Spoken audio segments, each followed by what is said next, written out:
오늘 뉴스는 1일 이내 새로 올라온 경제 뉴스 중 이슈가 될 만한 기사들을 선정해 재구성해 드리겠습니다. 기사별 핵심만을 현대한국인의 이목을 끌 수 있는 방식으로 제작했습니다. 기사 채택 순서는 네이버 랭킹 및 조회수, 최신성, 이슈성을 기준으로 정렬하였습니다. 1위는 우리 부자들끼리 결혼합시다. 서초 레미안 원베일리 82억 신고가. 서울 서초구 레미안 원베일리 아파트에서 역대 최고가인 82억 원의 거래가 이루어졌습니다. 해당 단지의 전용 면적 101.97이 20층 세대가 82억 1천만 원에 신고가로 팔린 것인데요. 서울의 집값이 계속 치솟는 가운데 상위 1% 수요자들 사이에서 부촌 중매 현상도 나타나고 있습니다. 실제로 이 아파트 입주민들 사이에서 우리끼리 결혼합시다라는 말이 오가며 부의 대물림과 결혼시장의 양극화가 더욱 두드러지고 있습니다.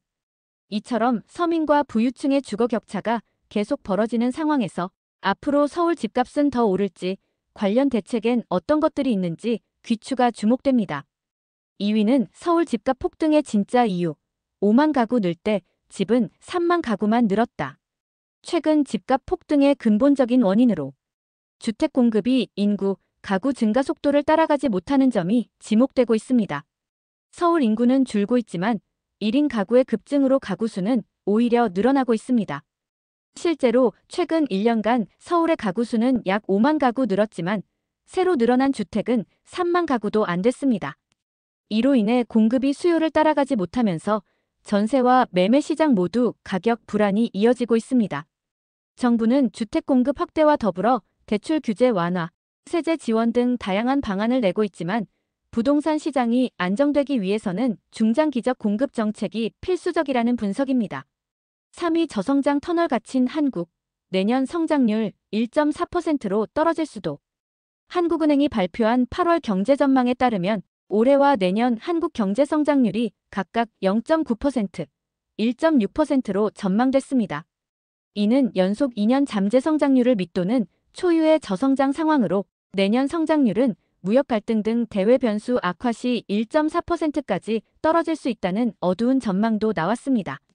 성장률 둔화의 가장 큰 원인은 건설 경기 부진입니다. 반면 반도체와 자동차 수출, 소비 쿠폰 효과 등으로 일부 회복세도 엿보이지만 전체적으로는 미약합니다. 미국, 중국, 캐나다 등과의 무역 갈등이 격화할 경우 성장률 하락폭이 더 커질 수 있어 산업계와 투자자들의 각별한 주의가 필요합니다. 4위. 내년 건강보험료율 7.19%, 3년 만에 인상. 보건복지부는 내년도 건강보험료율을 1.48% 높여 7.19%로 결정했다고 밝혔습니다. 직장가입자 기준 월 평균 보험료가 약 2,235원 오르게 되는 것인데요. 그간 2년 연속 동결해온 건강보험료가 3년 만에 오르게 된 것은 고령화와 의료비 증가, 그리고 보장성 강화 정책에 따른 재정 부담 때문입니다. 정부는 건강보험 재정 관리와 함께 저소득층 취약계층 지원 정책 등 보완책도 병행할 계획입니다. 5위. 외국 기업 36%. 노란봉투법 때문에 한국철수 검토. 외국계 기업 36%가 노란봉투법 등 새로운 노동법 규제로 인해 한국 시장에서 철수를 검토하고 있다는 조사 결과가 나왔습니다.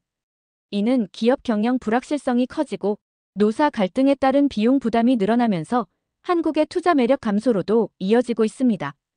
특히 제조업 분야에서 큰 우려가 나오고 있는데요. 정책 실효성과 기업 환경, 개선 방안 등에 대한 사회적 논의가 필요하다는 목소리가 높아지고 있습니다. 6위. 갭투자 줄었지만 월세 폭등, 대출 규제 후폭풍. 최근 대출 규제와 부동산 시장 침체로 갭투자 전세를 끼고 집을 사는 방식가 많이 줄어들었지만 반대로 월세 가격은 큰 폭으로 상승하는 부작용이 나타나고 있습니다. 특히 청년 신혼부부 등 실수요자의 주거비 부담이 가중되고 월세 수요자들의 불만이 커지고 있습니다. 정부는 청년 일자리 연계형 주택 공급, 전월세 상한제 등 다양한 임대시장 안정책을 검토할 계획입니다. 7위. 내년부터 보이스피싱 피해액 전액 환급 추진, 통신사은행 책임 강화. 정부가 연내 보이스피싱 피해액을 금융사가 최대 전액 배상하도록 하고 통신사 대포폰 책임도 강화하기로 결정했습니다. 이르면 내년부터 피해자가 본인 의도와 무관하게 송금했다면 은행에서 전액 돌려받을 수 있도록 하는 내용입니다.